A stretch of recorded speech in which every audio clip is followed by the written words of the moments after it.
Saya berada di presin 11A1/12. Cuba lihat sisa peninggalan kontraktor yang buat kerja tak sudah. Ini perkara ni berulang. Dah lepas 25 tahun, masuk tahun yang ke-26, masih berlaku.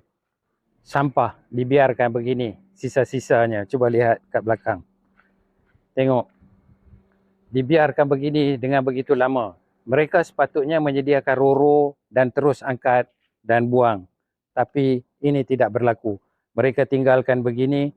Cuba lihat. Ini amat berbahaya. Ada paku, ada benda tajam. Sisa-sisa ni semua tajam. Komuniti kita, anak-anak kita bermain dan sebagainya boleh mencederakan mereka. Keselamatan komuniti harus diambil kira.